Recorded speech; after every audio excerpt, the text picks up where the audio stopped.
যেমন কাউসার, ফারিয়া, প্রাপন পাল, অর্পণ, তন্ময়া মণ্ডল, ফারিয়া রহমান, পার্কিং। যেমন কাউসার, ফারিয়া। কি লিখছো গো? ওয়ালাইকুম আসসালাম। উপস্থিতি অতীব নগণ্য, আশা করি 100 হবে না। ঠিক আছে, বরাবরের মতো আমরা জাস্ট সাউন্ডটা চেক করে নিয়ে ক্লাসটা শুরু করছি। ওকে,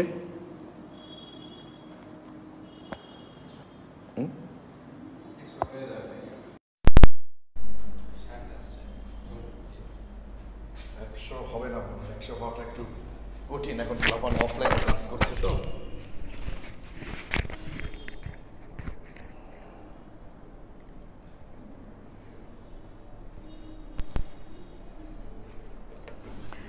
ওকে, দেখো ভাই, সারাদিন আমরা অফলাইন ক্লাস নিয়ে, এখন দেখো তোমাদের আবার অনলাইন ক্লাস নিতে এসেছি। তারপর যদি উপস্থিতি এরকম হয় কেমন লাগে বলো?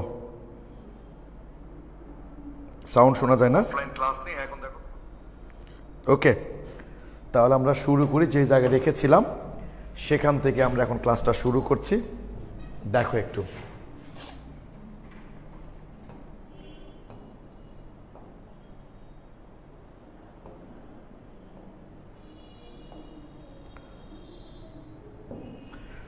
আচ্ছা একটু প্লিজ দেখো ভাই। আজকে আমরা প্রথমেই দেখব অ্যারোমেটিক হাইড্রোকার্বনের সমানতা। ওকে, দেখো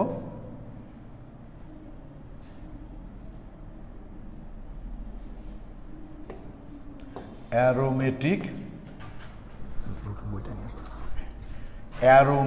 ও আচ্ছা, এটা লিখতে হবে না আমাদের। দেখো ভাই, আমাদের এখানে লেখা আছে, এটা না লিখলেও চলবে। একটু দেখি আমরা,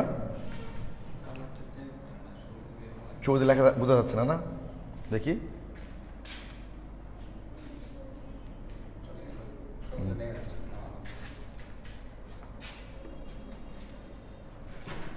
একটু দেখি ভাই এটা কি অবস্থা। এখানে সম্ভবত থাকার কথা, একটু দেখে নিই।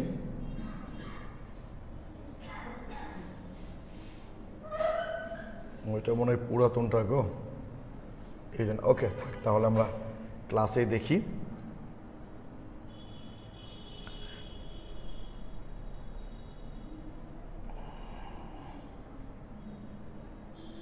ওকে, অ্যারোমেটিক হাইড্রোকার্বনের সমানতা। অ্যারোমেটিক হাইড্রোকার্বনের সমানতা।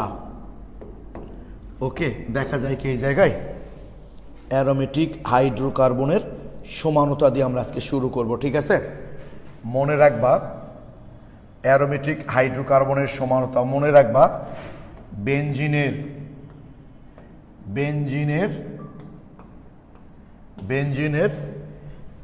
এক প্রতিস্থাপিত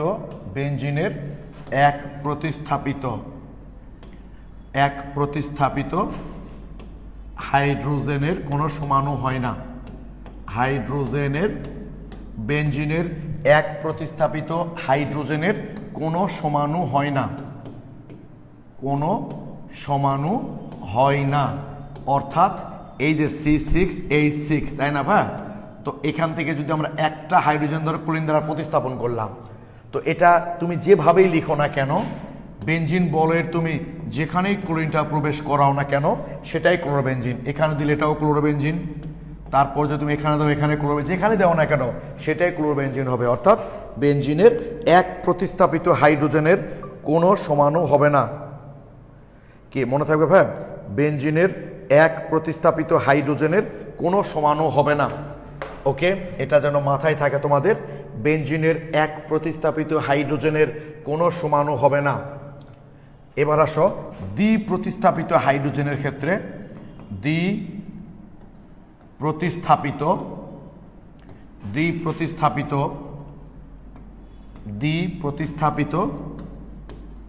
হাইড্রোজেনের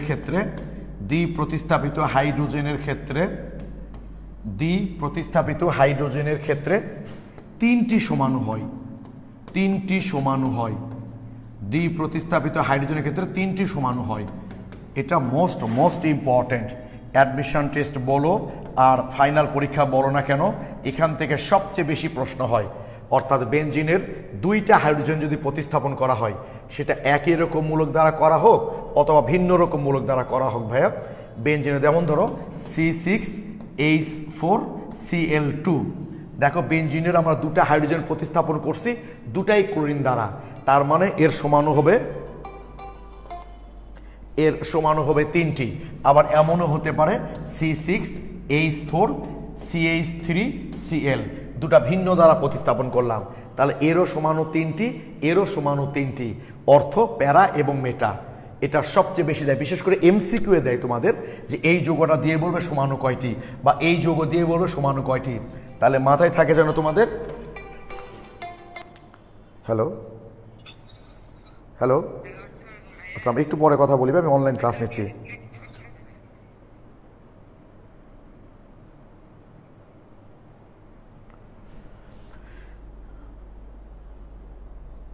আচ্ছা, তাহলে যেটা বলছিলাম ভাই, যে বেনজিনের যদি দুইটা হাইড্রোজেন প্রতিস্থাপন করা থাকে, দুটা একই পরমাণুমূলক দ্বারা হোক বা দুটা ভিন্ন দ্বারা হোক না কেন, সেক্ষেত্রে সমাণু হবে তিনটি।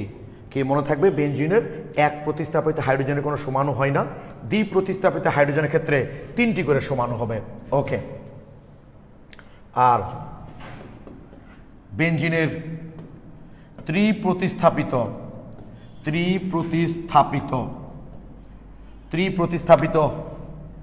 হাইড্রোজেনের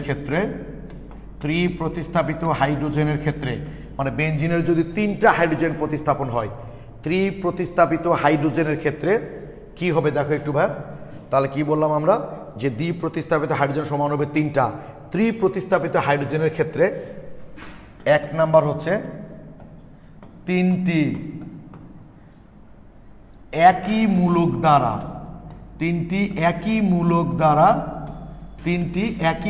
দ্বারা প্রতিস্থাপিত হলে, তিনটি একই মূলক দ্বারা প্রতিস্থাপিত হলে তিনটি সমাণু হবে। তাহলে কি দেখলাম, বেনজিনের যদি তিনটা হাইড্রোজেন প্রতিস্থাপন হয় এবং সেক্ষেত্রে তিনটা হাইড্রোজেন যদি তিনটা একই মূলক দ্বারা প্রতিস্থাপন হয়, যেমন C6H3, দেখো তিনটা হাইড্রোজেন প্রতিস্থাপন হয়েছে, তিনটাই মনে করো মিথাইল মূলক দ্বারা, তিনটা সমাণু হবে। তারপর মনে করো C6H3Cl3, তিনটাই ক্লোরিন দ্বারা। এরকম বেনজিনের যদি তিনটা হাইড্রোজেন প্রতিস্থাপন হয় এবং তিনটা যদি একই রকম মূলক দ্বারা প্রতিস্থাপন হয়, তাহলে সমাণু হবে তিনটা। এটা যেন মাথায় থাকে। দুই নম্বর কথা হচ্ছে তিনটা একই রকম মূলক দ্বারা প্রতিস্থাপন করলে সমাণু হবে তিনটি। দুই নম্বর কথা হচ্ছে দুটি একই রকম ও একটি ভিন্ন মূলক দ্বারা, দুটি একই রকম ও একটি ভিন্ন মূলক দ্বারা প্রতিস্থাপন হলে, দুটি একই ও একটি ভিন্ন মূলক দ্বারা প্রতিস্থাপন হলে সমাণু হবে ছয়টি। মাথায় থাকে যেন ভাই, যে বেনজিনের তিনটা হাইড্রোজেন যদি প্রতিস্থাপন হয় এবং তার মধ্যে তিনটা সমাণুগুলো দেখতে মন চাচ্ছে, আচ্ছা ঠিক আছে সমাণুগুলো দেখাচ্ছি ভাই। এই যে দেখো, এইটা এই যে ধরো Cl একটা, তারপর মনে করো তুমি কি করলা, এই যে Cl আছে, Cl একটা, আর একটা কি করতে পারো তুমি, Cl এই একটা। আর এখন তুমি যতই চেঞ্জ করো না, ঘুরে ফিরে এগুলোই আসবে। তুমি এটা চেঞ্জ করে এখানে দাও, এটার মতো হয়ে যাবে।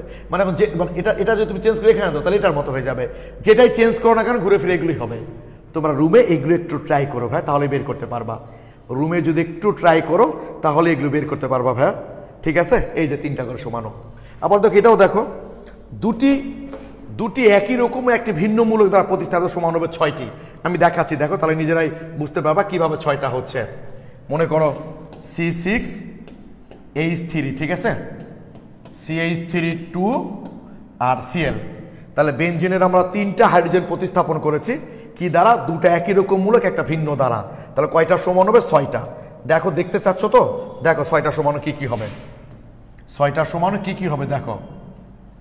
তাহলে CH3, তাহলে CH3 Cl এইটা একটা। তারপর দেখো ভাই CH3 Cl এইটা একটা। হ্যালো, আসসালামু আলাইকুম। আসসালাম, একটু আধা ঘন্টা পর ফোন দেবো, আমি একটু ক্লাস নিচ্ছি অনলাইনে। আচ্ছা আচ্ছা।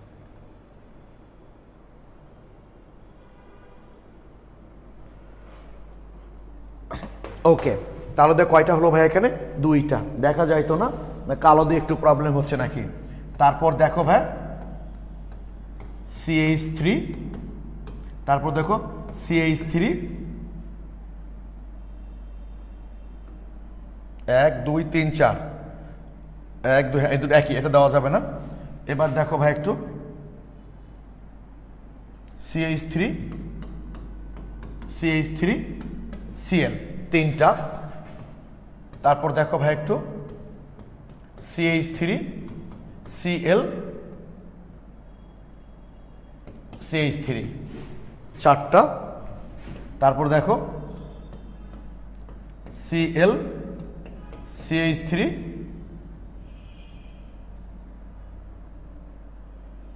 হ্যাঁ CH3 5টা। এভাবে তোমাকে একটু চিন্তা করে করে করতে হবে। হ্যাঁ, তারপর দেখি, তাহলে আমরা দেখলাম এখানে CH3 Cl একটা, তাই না? একটা ভিন্ন দুটা, মানে নামকরণ যদি করতে যাই আমরা তাহলে 1 2 3 ইটস ওকে, এটা ঠিক আছে একটা। CH3 ঠিক আছে, CH3। এবার একটা কি হতে পারে ভাই? CH3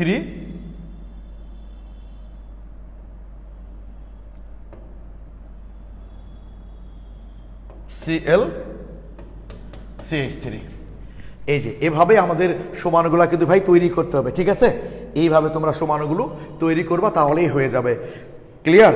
তাহলে এরকম যে দুটি একই রকম একটি ভিন্ন মূল দ্বারা প্রতিস্থাপিত হলে সমান হচ্ছে, এগুলো সংখ্যা লাগবে না। তোমাদের MCQ বলতে পারে সর্বোচ্চ সংখ্যা লাগলে 3টার গুলো লাগবে ভাই। যদি করতে দেয় পরীক্ষায়, যদি সমানু লিখতেও দেয় তোমাদের বের করো, তাহলে 3টা যেগুলো সেগুলো দিবে, 6টা 10টা এগুলো দিবে না। এগুলো সংখ্যা জানার জন্য তোমাদেরকে দিয়েছে আমি। আর 3টি ভিন্ন মূলক দ্বারা প্রতিস্থাপিত হলে, 3টি ভিন্ন মূলক দ্বারা প্রতিস্থাপিত হলে, 3টি ভিন্ন মূলক দ্বারা, 3টি ভিন্ন মূলক দ্বারা প্রতিস্থাপিত হলে, 3টি ভিন্ন মূলক দ্বারা প্রতিস্থাপিত হলে সমানু হবে, 3টি ভিন্ন মূলক দ্বারা প্রতিস্থাপিত হলে সমানু হবে 10টি। এই 10টা তো বের করা অনেক কষ্টকর ভাই, অনেক টাইম লাগবে, তাই এগুলো তোমাদের দিবে না। দিলে সবসময় মাথায় রাখবা, সবসময় মাথায় রাখবা যে ওই 3টা সমানু যেগুলো সেগুলো তোমাদের লিখতে দিতে পারে। ওকে, তাহলে সমান হবে 10টা। যেমন আমরা উদাহরণ দিতে পারি C6, একটু কালো কালি বোধহয় তোমাদের একটু প্রবলেম। আমরা উদাহরণ দিতে পারি C6H3, তাহলে CH3 ClOH, এই যে দেখো সমান হবে 10টি। পরীক্ষায় দিল C6H3 CH3 ধরো Br, তারপর মনে করো আরেকটা মূলক NO2 সমান হবে 10টি। ক্লিয়ার? তাহলে আমরা একটু প্রথম থেকে হাইলাইট করে নিই পুরো জিনিসটা ভাই, যে বেনজিনের যদি এক প্রতিস্থাপিত হাইড্রোজেন হয় তাহলে কোনো সমাণু হবে না। বেনজিনের দ্বি প্রতিস্থাপিত হাইড্রোজেন হলে সমাণু 3টা। এটাই সবচেয়ে বেশি গুরুত্বপূর্ণ, এক্ষেত্রে নির্ণয় করা খুবই সহজ। অর্থ প্যারামেটা, তাই না? অর্থ প্যারামেটা। তোর এই যে CH3 একটা অর্থতে যাবে, তারপর কি যাবে CH3 একটা মেটাতে যাবে, আর একটা কি হবে ভাই প্যারাতে যাবে। এটা দিতে পারো তোমাদের, কিন্তু 3-এর বেশি সমাণু যেগুলো হবে সেগুলো সংখ্যা লাগবে, বের করতে দিবে না। ত্রিপ্রতিস্থাপিত হাইড্রোজেনের ক্ষেত্রে 3টা যদি একই মূলক দ্বারা প্রতিস্থাপিত হয়, যেমন উদাহরণ দিয়েছি, সমাণু হবে 3টি। 2টি একই রকম ও একটি ভিন্ন মূলক দ্বারা প্রতিস্থাপিত হলে সমাণু হবে 6টি, আর 3টি ভিন্ন মূলক দ্বারা প্রতিস্থাপিত হলে সমাণু হবে 10টি। এই বিষয়টা তোমরা ক্লিয়ার কিনা আমাকে কমেন্টে একটু জানাও, আমাকে জানাও যে তোমরা বিষয়টা ক্লিয়ার কিনা। Thank you. সিরাজুল মনিরা লিখেছো ক্লিয়ার, রিম্পি লিখেছো clear, Faria Rahman clear, Imran clear, Hridoy Karmakar clear, Apon Kumar Mondal, Lafiza Rahman স্বামী clear, Nafia clear. Thank you, thank you, সবাই ক্লিয়ার লিখেছ। এইটা বেশ গুরুত্বপূর্ণ একটা জিনিস আমরা শেষ করলাম। তোমরা অবাক হয়ে যাবা, তোমরা দেখবা তোমাদের বইগুলোতে কিন্তু এই বিষয়গুলো স্পষ্ট করে বলা নাই যে অ্যারোমেটিক যৌগগুলো এরকম সমাণু কয়টা হবে। ইভেন তোমরা যখন বিভিন্ন কোচিং করবা দেখবে এক একটা কোচিং সেন্টার এক একটা সলিউশন দেবে, বাট আমি যেটা দিলাম ইলা লিখছে একদম ক্লিয়ার, থ্যাংক ইউ। আমি যেটা দিলাম এটা সবচেয়ে সঠিক, এটা জানলে তোমাদের হয়ে যাবে। ওকে, তো আমরা এখন, তোমরা নিশ্চয়ই জানো ভাইয়া যে এই যে টোলুইন কিন্তু অ্যালোফেটিক এবং অ্যারোমেটিক উভয় ক্যারেক্টার শো করে। এটা প্রায় এমসিকিউ দেয়, নিচের কোনটি অ্যারোমেটিক এবং অ্যালোফেটিক উভয় যৌগের ধর্ম প্রদর্শন করে? টোলুইন এটা অ্যালোফেটিক এবং অ্যারোমেটিক উভয় যৌগের ধর্ম প্রদর্শন করে। কিভাবে বলতে পারি? এই যৌগটা কিন্তু আমরা ক্লোরিনেশন করি, হ্যালোজেনেশন করি মনে করে হ্যালোজেন বাহকের উপস্থিতিতে, তাহলে কি হবে জানো? তোমরা গত ক্লাসে করেছো মিথাইল মূলক হলো একটা অর্থ প্যারানির্দেশক গ্রুপ, আর অর্থ প্যারানির্দেশক গ্রুপ থাকলে 2 মূল করে লাগে। 2 মূল করে লাগে কেন? কারণ একটা অর্থের জন্য এই যে CH3Cl একটা অর্থের জন্য, আর একটা হচ্ছে প্যারার জন্য CH3Cl প্লাস 2 মূল HCl। এই তো হয়ে গেল আমাদের। এই বিক্রিয়া দ্বারা প্রমাণিত হয় যে টোলুইন একটা অ্যারোমেটিক যৌগ, কারণ বলয়ে বিক্রিয়া হয়েছে, এটা অ্যারোমেটিক যৌগের বৈশিষ্ট্য প্রদর্শন করছে। আর যদি আমরা ফুটন্ত টোলুইনে ক্লোরিন চালনা করি বা সূর্যালোকের উপস্থিতিতে প্রায় 110 ডিগ্রি সেলসিয়াস তাপমাত্রায় বিক্রিয়া করি হ্যালোজেন বাহকের অনুপস্থিতিতে, এটা দেওয়া যাবে না কিন্তু। তাহলে যে 500 শিকলের মিথাইল মূলক আছে, পর্যায়ক্রমে একটা করে হাইড্রোজেন, এই যে এই মূলকটার নাম হচ্ছে বেনজাইল মূলক, তাহলে এখানে সিএল দিলে নাম হবে বেনজাইল ক্লোরাইড প্লাস HCl। সম্পূর্ণ হাইড্রোজেন যতক্ষণ পর্যন্ত শেষ না হয়েছে বিক্রিয়াটা চলতেই থাকবে। দেখো বিক্রিয়াটা চলতেই থাকবে। যে বেনজাইল ক্লোরাইড সে আবার আরেক কোনো ক্লোরিনের সাথে যুক্ত হবে ওই একই অবস্থায়, তাহলে আরেকটা হাইড্রোজেন প্রতিস্থাপিত হবে, নাম হবে benzyl chloride plus HCl, benzyl chloride. আবার আরেক অণু যদি বিক্রিয়া করে তাহলে একই অবস্থায় উৎপন্ন করবে বেনজো ক্লোরাইড, এই CCl3। এই দুটা বিক্রিয়া দ্বারায় এইটা হলো অ্যালোফেটিক ক্যারেক্টার, কারণ 500 শিকলে বিক্রিয়া হচ্ছে। এটা হচ্ছে অ্যারোমেটিক ক্যারেক্টার, কারণ বলয়ে বিক্রিয়া হচ্ছে। যদি এরকম বলয়ে বিক্রিয়া হয় তাহলে সেটা অ্যারোমেটিক ক্যারেক্টার, আর 500 শিকল হলো অ্যালোফেটিক ক্যারেক্টার। এই বিক্রিয়াগুলো দ্বারা প্রমাণিত হয় যে টোলুইন অ্যালোফেটিক এবং অ্যারোমেটিক উভয় যৌগের ধর্ম প্রদর্শন করে। কি মুশফিক লিখেছো, আমার নাম বাদ গেল কি? ঠিক আছে ভাইয়া তোমরা। এবং এইভাবে প্রশ্ন আসে যে বেনজিনের বলয়ে এবং 500 শিকলে ক্লোরিনেশন দেখাও, বেনজিনের বলয়ে এবং 500 শিকলে ক্লোরিনেশন দেখাও, এইভাবেও কিন্তু প্রশ্নগুলো আসে। এক্ষেত্রে কি করবা তোমরা? এটা কিন্তু ঠিকঠাক মতো দিবা ভাইয়া, এটাই কিন্তু মূল জিনিস। এই যখনই আমরা বাহক ইউজ করব তখন বলয় হবে, আর যখন এই যে তাপগুলো দিব তখন 500 শিকল হবে। এগুলো কিন্তু ঠিক মতো তোমাদেরকে দিতে হবে। ওকে ওকে, এখন দেখো সবুজ কালারটা কেমন দেখা যায়? না যায়, ভালোই দেখা যায়। এই যে টোলুইনকে যদি আমরা জারিত করি, মোটামুটি একটু দুর্বল জারক, 65% sulphuric acid, 65% sulphuric acid, manganese dioxide 45 degree Celsius তাপমাত্রায়। তাহলে মৃদু জারক দ্বারা যদি জারিত করি আমরা, তাহলে বেনজিয়ালডিহাইড উৎপন্ন করবে। টোলুইনকে যদি আমরা মৃদু জারক দ্বারা জারিত করি তাহলে 2টা আছে না অক্সিজেন, তাহলে 2টা জাইমান অক্সিজেন থাকবে। টোলুইনকে যদি আমরা মৃদু জারক দ্বারা জারিত করি তাহলে বেনজিয়ালডিহাইড উৎপন্ন হয়। ঠিক আছে।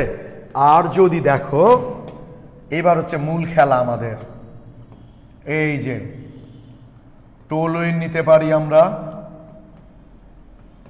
এটাকে আমরা জারিত করলাম তীব্র জারক, সেটা হলো কনসেন্ট্রেট সালফিউরিক অ্যাসিড আর হচ্ছে পটাশিয়াম ডাইক্রোমেট। তাহলে কি হবে আমরা দেখব, এখানে মিথাইল বেনজিন মানে টোলুইন না নিয়ে যদি আমরা ইথাইল বেনজিন নিই এবং এটাকেও যদি আমরা তীব্র জারক দ্বারা জারিত করি তাহলে কি হয়?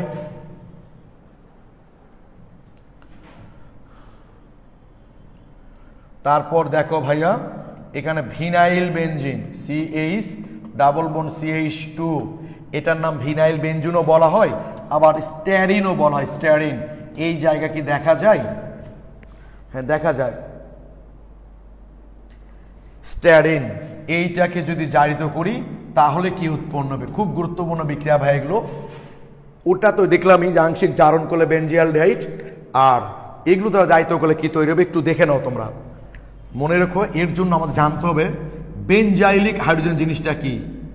বেনজাইলিক হাইড্রোজেন, বেনজাইলিক হাইড্রোজেন জিনিসটা আসলে কি? বেনজাইলিক হাইড্রোজেন, বেনজাইলিক হাইড্রোজেন জিনিসটা আসলে কি এইটা আমাদেরকে একটু জানতে হবে। বেনজাইলিক হাইড্রোজেন মনে রেখো বেনজিন বলয়ের সাথে, বেনজিন বলয়ের সাথে, বেনজিন বলয়ের সাথে, বেনজিন বলয়ের সাথে সরাসরি, বেনজিন বলয়ের সাথে সরাসরি কার্বন যুক্ত থাকলে, কার্বন যুক্ত থাকলে তার সাথে যদি হাইড্রোজেন থাকে, যদি হাইড্রোজেন থাকে, তার সাথে হাইড্রোজেন থাকে তাকে বেনজাইলিক হাইড্রোজেন বলে,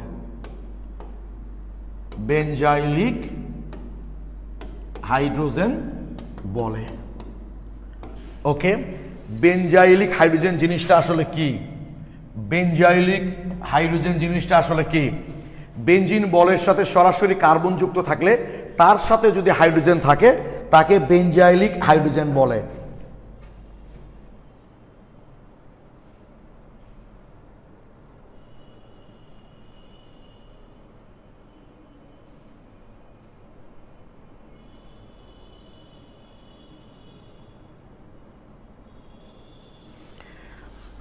ওকে, তাহলে আমরা কি বললাম ভাইয়া? বেনজিন বলয়ের সাথে যদি, বেনজিন বলয়ের সাথে যদি কার্বন যুক্ত থাকে এবং তার সাথে যদি হাইড্রোজেন থাকে তাকে বেনজাইলিক হাইড্রোজেন বলে। তার মানে যে বেনজিন বলয়ের সাথে কার্বন, তার সাথে হাইড্রোজেন আছে, তার মানে বেনজাইলিক হাইড্রোজেন। ঠিক আছে, বেনজিন বলয়ের সাথে কার্বন আছে, তার সাথে হাইড্রোজেন, তার মানে বেনজাইলিক হাইড্রোজেন।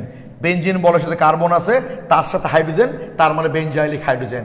তোমরা আমাকে প্লিজ একটু কমেন্টে জানাও যে, আমাকে একটু প্লিজ জানাও যে তোমরা এটা ক্লিয়ার কিনা, বেনজাইলিক হাইড্রোজেন জিনিসটা কি ক্লিয়ার কিনা, আমাকে প্লিজ একটু কমেন্টে জানাও। হ্যালো, আসসালামু আলাইকুম। আসসালাম। আচ্ছা, আধা ঘন্টা পর ফোন দেবো, আমি একটা অনলাইনে ক্লাস নিচ্ছে। আচ্ছা, থ্যাংক ইউ। হাসিবুল ইমেল লিখেছ clear. Babon ji clear, Alam clear, Tasfin clear, Raima clear, Pinky clear, thank you. সবাই লিখেছো ক্লিয়ার। আচ্ছা, তাহলে বেনজাইলিক হাইড্রোজেন জিনিসটা কি তোমরা বুঝতে পেরেছ? এখন একটু দেখো, বেনজাইলিক হাইড্রোজেন কি তোমরা বুঝে গেছো? এবার মাথায় রাখবা বেনজাইলিক হাইড্রোজেন যুক্ত, বেনজাইলিক হাইড্রোজেন যুক্ত, বেনজাইলিক, বেনজাইলিক হাইড্রোজেন যুক্ত, বেনজাইলিক হাইড্রোজেন যুক্ত পার্শ্ব শিকল, বেনজাইলিক হাইড্রোজেন পার্শ্ব শিকল, সেটা সম্পৃক্ত হতে পারে, সম্পৃক্ত বা অসম্পৃক্ত, সম্পৃক্ত বা অসম্পৃক্ত যে কোনোটা হতে পারে। বেনজাইলিক হাইড্রোজেন পার্শ্ব শিকল তীব্র জারক দ্বারা জাহিত হয়ে, তীব্র জারক দ্বারা, তীব্র জারক দ্বারা জারিত হয়ে, জারিত হয়ে বেনজোয়িক অ্যাসিড তৈরি করে, বেনজোয়িক অ্যাসিড তৈরি করে।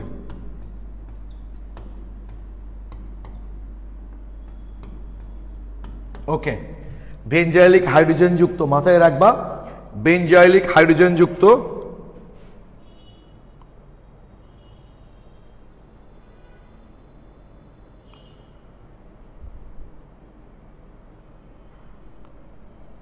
কি সোহেল, এটা ক্লিয়ার না রে ভাই? এটা আবার কি এমন প্রবলেম? বেনজিনের সঙ্গে কার্বন থাকবে, তার সাথে হাইড্রোজেন থাকলে বেনজাইলিক হাইড্রোজেন। এখানে ক্লিয়ার না হওয়ার আবার কি আছে বলো দেখি? এখানে তো জটিল কিছু নাই, যে বেনজিনের সাথে কার্বন তার সাথে হাইড্রোজেন, তাহলে এই হাইড্রোজেন হলো বেনজাইলিক হাইড্রোজেন। এখানে ক্লিয়ার না হতে কিছু নাই আসলে। এই জন্য আমার বোধহয় লিখছে যে ক্লাসটা আবার দেবেন ইনশাল্লাহ, বুঝতে হবে, কারণ এটা খুব কঠিন একটা জিনিস আসলে না।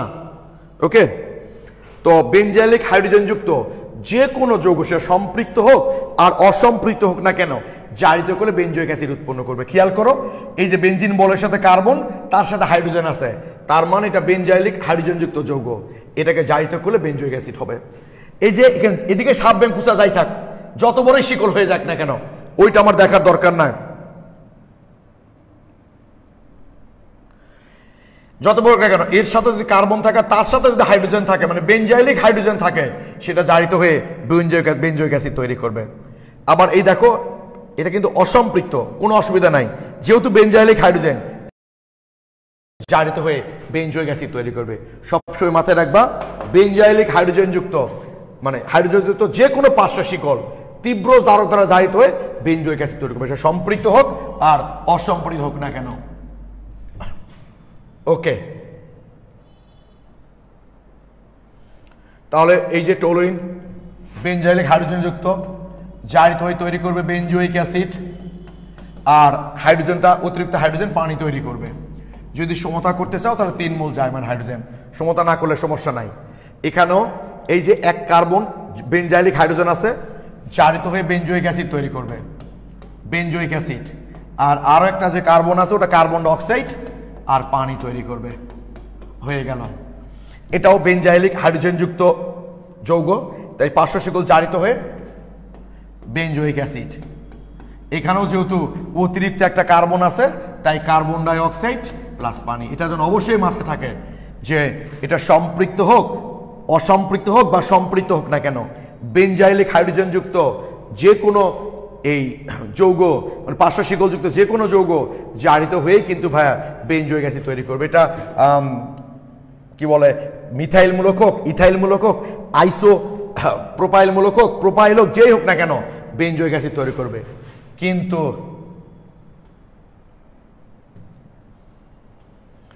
যদি তোমাকে এইটা দেয় যে এইটা জারিত হয়ে কি তৈরি করবে, এই যে CH3, এইটা তোমাকে বলা হলো তীব্র জারক দ্বারা জারিত হয়ে ওই জিনিসই কি তৈরি করবে, জারিত হবে না, কারণ এখানে বেনজাইলিক হাইড্রোজেন নাই। দেখো, বেনজিন বলের সাথে কার্বন আছে, তার সাথে হাইড্রোজেন নাই, অর্থাৎ এখানে বেনজাইলিক হাইড্রোজেন নাই, অতএব এটা জারিত হয়ে বেনজোয়িক অ্যাসিড তৈরি করবে না।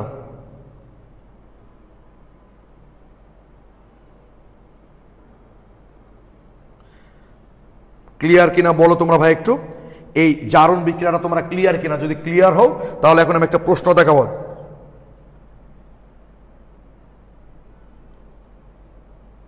আচ্ছা, হিমেল লিখেছো clear, Mohidul Islam clear, Prottasha Majumder clear, Nitu clear, Tasfia clear, Faria Rahman Ani clear, Sadia Afrin clear, thank you. Apurba Karmakar সবাই ক্লিয়ার লিখেছো, থ্যাংক ইউ সো মাচ। এইবার আমরা জাস্ট একটা প্রশ্ন দেখবো এখন। ওকে, এই দেখো 3টা সমান দেখানো আছে, এই যে 3টা সমানু দেখো।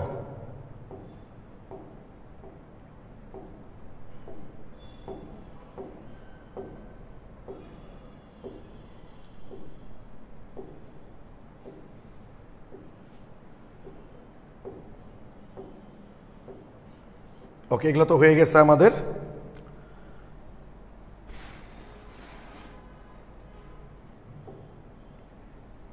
ওকে, কৌশল তো করে ফেলেছি আমরা।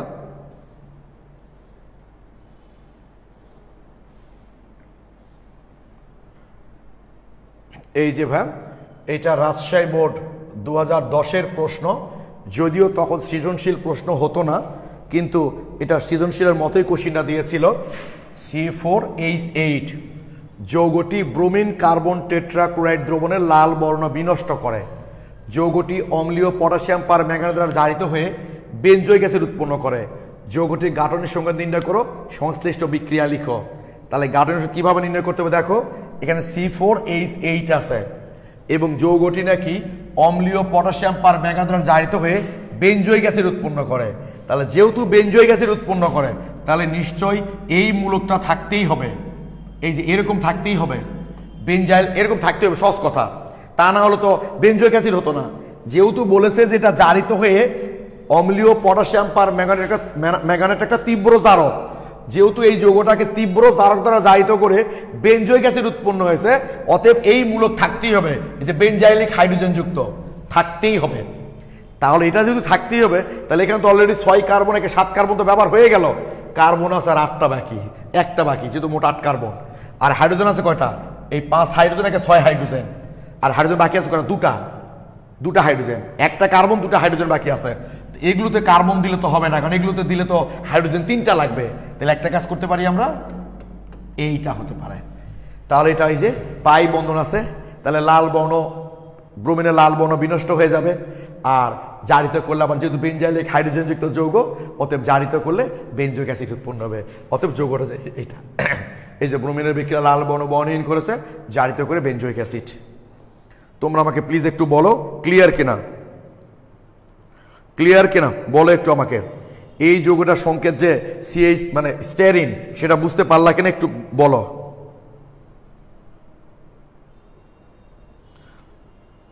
হ্যাঁ, সিরাজুল মনিরা, আইসোপ্রোপাইল থাকলে 2 অণু কার্বন ডাইঅক্সাইড তৈরি করে ফেলবে। হ্যাঁ, প্রশ্ন অনেক দারুণ। জি ভাই, thank you, thank you, thank you so much, thank you so much. সবাই মোটামুটি বুঝতে পেরেছো, এই তো? আচ্ছা, থ্যাংক ইউ। এইভাবে কিন্তু প্রশ্নগুলো আমাদেরকে দিতে পারে।